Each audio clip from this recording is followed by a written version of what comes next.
तमाम लाडक्या बहिणींसाठी आली मोठी आनंदाची बातमी। जर तुम्ही पण लाडकी बहीण योजनेच्या पात्र महिला असाल तर तुमच्यासाठी एक मोठी आनंदाची बातमी समोर आली असून आता तुम्हाला देखील एक नव्हे तर आता थेट 2 हप्ते तुम्हाला एकत्रित सोडण्याचा निर्णय देखील घेतला असून आता लाडक्या बहिणींना संक्रांत या ठिकाणी गोड केली जाणार आहे। कारण की आता लाडक्या बहिणींसाठी 2 हप्ते एकत्रित टाकण्याचा निर्णय या ठिकाणी घेण्यात आला असून आता हे पैसे तुम्हाला 2 टप्प्यामध्ये या ठिकाणी मिळणार आहे। आता जर तुम्ही पण या 12 जिल्ह्यातील पात्र महिला असाल तर तुम्हाला पण आता पहिल्याच टप्प्यामध्ये बहिणींना प्रचंड खुश करण्याचा निर्णय घेतला असून आता जर तुम्ही पण या 12 जिल्ह्यामध्ये राहत असाल तर तुम्हाला पण पहिल्याच टप्प्यामध्ये 2 हप्ते एकत्रित या ठिकाणी टाकण्याचा निर्णय घेण्यात आला असून तुम्हाला मोठा दिलासा देण्याचं काम या ठिकाणी चालू केलं असून आता बहिणींना एक नव्हे तर 2 हप्ते एकत्रित टाकण्याचा निर्णय घेण्यास बहिणी खूप अत्यंत आनंदी झाल्या। आता तुम्हाला पण 2 हप्ते एकत्रित या ठिकाणी पडणार आहे पहिल्या टप्प्यामध्ये या 12 जिल्ह्यातील महिलांना आणि त्यानंतर जितक्या पण महिला महाराष्ट्रातील पात्र महिला राहतील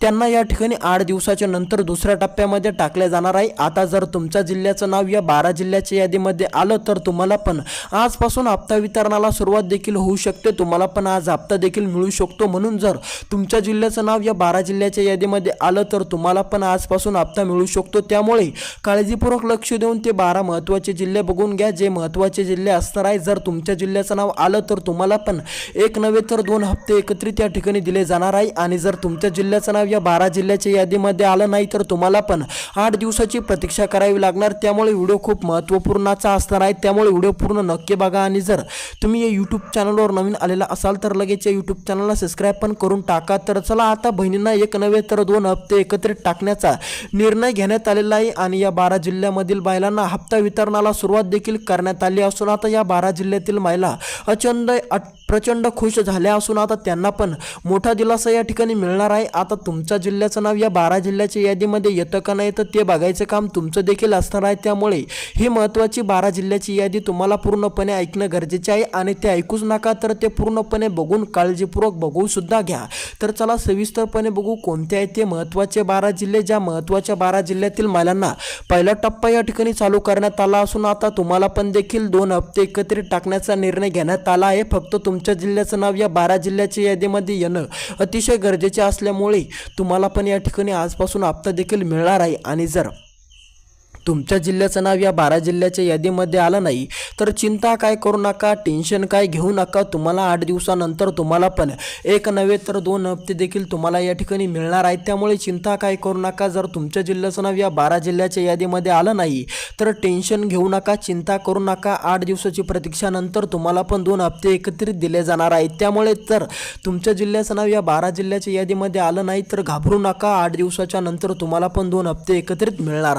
तर चला आजपासून कोणत्या जिल्ह्यातील महिलांना या ठिकाणी 8वा हप्ता आणि 8वा हप्ता म्हणता 2 हप्ते एकत्रित कोणत्या जिल्ह्यातील महिलांना देखील टाकण्यात येणार आहे। तर चला सविस्तरपणे बघून घेऊ कोणते आहेत ते महत्त्वाचे 12 जिल्हे। ज्या महत्त्वाच्या 12 जिल्ह्यातील महिलांना देखील एक नव्हे तर 2 हप्ते देखील टाकण्यात येणार आहे। तुमचा जिल्हा यामध्ये आला तर तुम्हाला पण आजपासून 2 हप्ते या ठिकाणी मिळण्यास सुरुवात होऊ शकते। तुम्हाला पण तुमच्या खात्यामध्ये पैसा जमा होऊ शकतो कारण की आता या 12 जिल्ह्यातील महिलांना एक नव्हे तर 2 हप्ते या ठिकाणी टाकण्याचा निर्णय घेण्यात आलेला आहे। फक्त हे 2 महत्त्वाचे कामं करणं तुम्हाला अतिशय गरजेचे या ठिकाणी ठरणार आहे। जर तुमचे पण हे महत्त्वाचे काम अधुरे असतील तर लवकरात लवकर जाऊन तुम्ही हे 2 महत्त्वाचे काम करून टाका। तर चला तुमचं जादा वेळ न घेता आपण ते महत्त्वाचे असणारे जिल्हे बघू कोणते आहेत ते महत्त्वाचे जिल्हे आणि त्यानंतर ते असणारे महत्त्वाचे 2 काम जे महत्त्वाचे 2 काम तुम्हाला करणं अतिशय गरजेचे आहे। तर चला सविस्तरपणे जिल्हे बघू। तर यामध्ये पहिला जिल्हा असणार आहे आपला नांदेड जिल्हा। आता जर तुम्ही पण नांदेड जिल्ह्यातील पात्र महिला असाल तर तुमच्यासाठी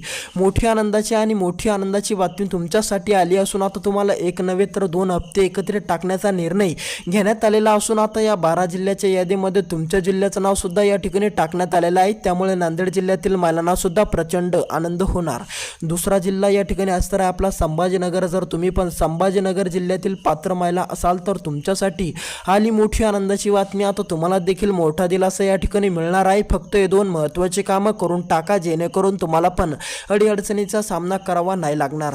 तिसरा जिल्हा या ठिकाणी असणार आहे आपला जालना जिल्हा. जर तुम्ही पण जालना जिल्ह्यातील पात्र महिला असाल तर तुमच्यासाठी मोठी आनंदाची बातमी समोर आली असून आता तुम्हाला देखील मोठा दिलासा या ठिकाणी मिळणार आहे. फक्त हे 2 महत्त्वाचे कामे करून टाका जेणेकरून तुम्हाला पण कोणत्याही अडचणीचा सामना करावा नाही लागणार. समोरचा जिल्हा या ठिकाणी आपला असताना आहे बीड जिल्हा. जर तुम्ही पण बीड जिल्ह्यातील पात्र महिला असाल तर तुमच्यासाठी आली मोठी आनंदाची आणि मोठी दिलासादायक बातमी. आता तुम्हाला पण या ठिकाणी हप्ता देखील एक नव्हे तर 2 हप्ते तुम्हाला मिळणार आहेत. त्यामुळे चिंता काय करू नका. बीड जिल्ह्यातील महिलांना पण मोठा दिलासा या ठिकाणी मिळणार आहे. समोरचा जिल्हा आपला या ठिकाणी असणार आहे नाशिक जिल्हा. आता जर तुम्ही पण नाशिक जिल्ह्यातील पात्र महिला असाल तर तुमच्यासाठी आली मोठी आनंदाची बातमी. आता नाशिक जिल्ह्याचं नाव सुद्धा या 12 जिल्ह्याच्या यादीमध्ये टाकण्यात आलेलं आहे. जर तुम्ही पण नाशिक जिल्ह्यातील पात्र महिला असाल तर हे 2 महत्त्वाची कामे नक्की पूर्ण करा जेणेकरून तुम्हाला पण मोठा दिलासा या ठिकाणी मिळेल. जर तुमचं पण हे 2 महत्त्वाची कामे पूर्ण असतील तर तुम्हाला पण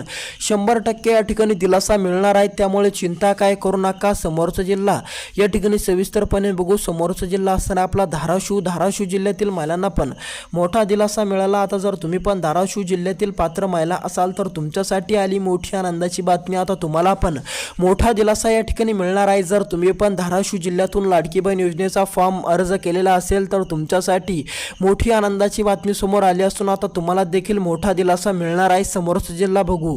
समोरचा जिल्हा या ठिकाणी आपला असणार आहे नांदेड जिल्हा. नांदेड जिल्ह्याच्या नंतरचा असणार आहे आपला सोलापूर जिल्हा. आता जर तुम्ही पण सोलापूर जिल्ह्यातील पात्र महिला असाल तर तुमच्यासाठी आली मोठी आनंदाची बातमी. आता तुम्हाला मोठा दिलासा या ठिकाणी मिळणार असून तुम्हाला पण तुमची पण चिंता मिटलेली आहे. जर तुम्ही पण सोलापूर जिल्ह्यातील महिला असाल तर तुमचे पण हे 2 महत्त्वाचे काम अधुरे असतील तर लवकरात लवकर जाऊन तुम्ही हे 2 महत्त्वाचे कामे पूर्ण नक्की करा जेणेकरून तुम्हाला पण अडचणीचा सामना करावा नाही लागणार. समोरचा जिल्हा असणार आहे आपला नाशिक जिल्हा. नागपूर जिल्हा. जर आता तुम्ही पण नागपूर जिल्ह्यातील पात्र महिला असाल तर तुमच्यासाठी आली मोठी आनंदाची बातमी. आता मोठा दिलासा देखील तुम्हाला पण मिळणार आहे. त्यामुळे जर तुम्ही पण नागपूर जिल्ह्यातील पात्र महिला असाल तर फक्त हे 2 महत्त्वाचे कामे करून टाका. तुम्हाला पण आता मोठा दिलासा या ठिकाणी मिळणार आहे. तर चला सविस्तरपणे ते 2 महत्त्वाचे कामे बघू. कोणते आहेत ते 2 महत्त्वाचे कामे. जे 2 महत्त्वाचे कामे करणं तुम्हाला अतिशय गरजेचे सांगण्यात आलेले आहे. जर तुमचे 2 महत्त्वाचे कामे अधुरे असतील तर लवकरात लवकर जाऊन हे 2 महत्त्वाचे कामे पूर्ण करून टाका जेणेकरून तुमची अडचण पूर्णपणे दूर होऊन जाईल आणि तुम्हाला पण लवकरात लवकर या ठिकाणी लाडकी बहीण योजनेचा हप्ता देखील मिळेल. तर चला सविस्तरपणे जाणून घेऊ 2 महत्त्वाचे कामे. हे 2 महत्त्वाचे कामे खूप महत्त्वाचे असणार असून तुम्हाला ते पूर्णपणे पूर्ण करणं अतिशय गरजेचे ठरलेले आहे. जर तुमचे अधुरे असतील तर लवकरात लवकर जाऊन ते महत्त्वाचे 2 काम पूर्ण करून टाका. तर चला या ठिकाणी आपण बघू ते 2 महत्त्वाचे असणारे कामे. आता यामध्ये तुमची पहिली असणार आहे ई-KYC. जर आता तुमची पण ई-KYC जर पूर्ण नसेल तर तुम्ही लवकरात लवकर ई-KYC पूर्ण करून टाका जेणेकरून तुमची पण अडचण दूर होईल. जर तुमची पण ई-KYC पूर्ण नसेल तर लवकरात लवकर जाऊन तुम्ही ई-KYC करून घ्या जेणेकरून तुम्हाला पण कुठली अडचण कुठली बाधा निर्माण होणार नाही. आणि दुसरं म्हणजे तुमचा आधार जर अपडेट नसेल तर लवकरात लवकर आधार अपडेट करून घ्या जेणेकरून तुमची पण अडचण दूर होईल. तर चला दुसऱ्या व्हिडिओमध्ये भेटू. व्हिडिओ कसा वाटला कमेंटमध्ये नक्की कळवा आणि या यूट्यूब चॅनलला सबस्क्राईब करायला अजिबात विसरू नका.